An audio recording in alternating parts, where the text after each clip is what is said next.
of our culture. And I love the process. And as I told Pat yesterday, I could talk 2 days on lean. So putting this into a few minutes is very difficult. So this is going to be very high level. But in the 90s, when we were having the growth, particularly from the directional drilling market, we saw our profits and our gross margin go down. And we already had independent directors, outside directors on our board. One of them was from the Vermeer Corporation. And he kept saying to us, you need to understand what continuous improvement's about. He said, you can't keep adding the buildings, you can't keep adding the people, like our manufacturing person said. Just give me more people, give me more buildings, give me more equipment, and I can make whatever you want. Right, but the cost, it's impossible. So we started investigating across town. Vermeer Corporation was doing some wonderful things on the lean journey, and Han and other companies, and started benchmarking and looking what would it take. And then I went to a conference and it was actually, we'd already sort of started, but in 1998, and really heard from Art Byrne, one of those great gurus from wire mold, about what it would take to get on the lean journey. And actually he said to me, Mary, if you're gonna sponsor this, if you're gonna champion this in your company, you need to be on a Kaizen event 1 week every month. And I sort of fell off the chair and said, what, you're kidding me? And he said, no, he said, you will learn more about your people, your processes, and your products, your strengths and weaknesses, by being on an event than anything else you can do. So I was not on one every month, but over the next 2 years, I was on one event every other month at least, so 12 events out of 24 months.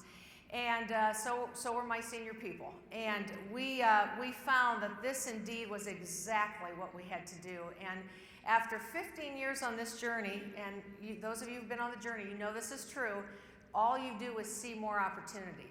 More opportunity. There's so much more to do. And I love the quote of Taiichi Ono. After 40 years with Toyota, he said, I think we're starting to get it. And you know, that's the way you feel, right? The longer you're on the journey, the more there is to do. Just a couple of best practices. For us, a best practice has been really focusing in on a model line. And we didn't do this initially, okay? It was a couple years into the journey.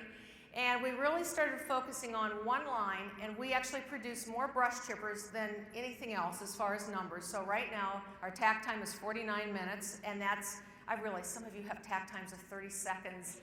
And that's always so phenomenally difficult for us to understand.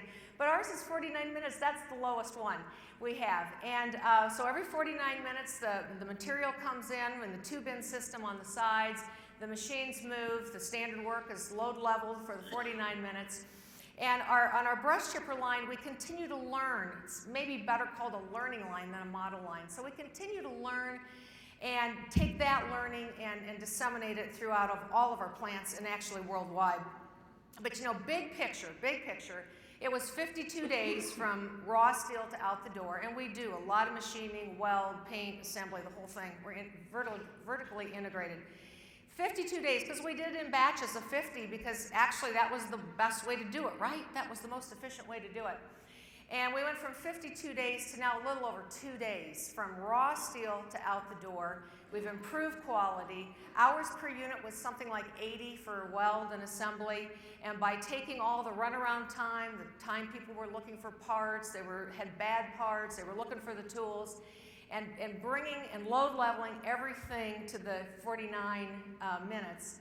We're now in the not only 20s, it says there. A couple weeks ago, we did another breakthrough event and moved one of the chippers, the mix model, to a different line where it fit better. And now we're going to be in the low teens, actually, in hours per unit. So, I mean, we improved our safety, we've improved the quality, our customer satisfaction by going to a one-piece flow system.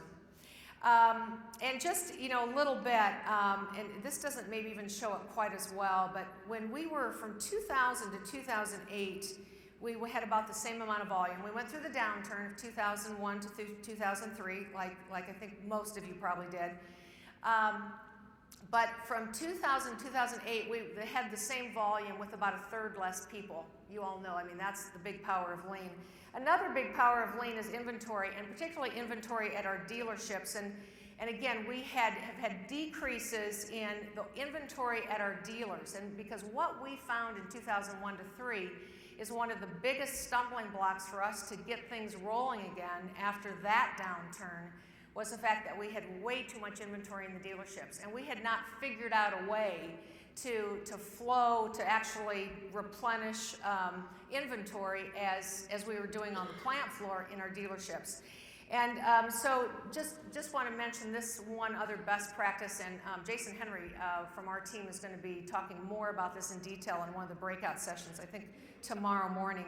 But basically it's a replenishment system. So we started, again, model line, we started with the chippers, and we started with a few dealers first, and then we expanded it, that when they would sell a chipper, and they'd have a footprint that they want on their yard, when they'd sell a chipper, we would line one up the next day on the yard to get ready to ship to them. And this has helped our dealers' inventory turns. We have much fresher inventory. And it's really helped their financial situation. And so what we found is the red line is the old way of ordering. It was we were batch ordering. We incentivized our dealers to order at the beginning of every month. And so they would order big time at the beginning of every month, but guess what? In reality, they didn't sell it that way. So as you go to the right of the graph, you can see at the end when we had all of our domestic dealers on, our retail, what was retailing and what our dealers were ordering were absolutely right in line.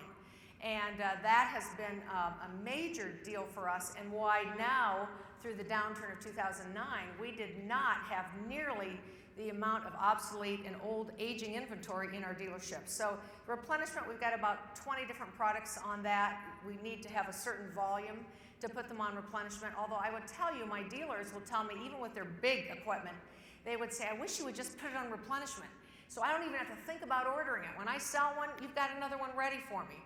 So this has been a huge best practice for us. And I guess I just want to say a little something about the model line. The fact that for us, having dedicated resources and sometimes pooling the KPO people from a couple different plants to focus on one plant to make sure you've got things going the right direction is very important. And you know, all of these bullet points are important, but I just want to emphasize again that last one about really trying to make sure you've got top management involved.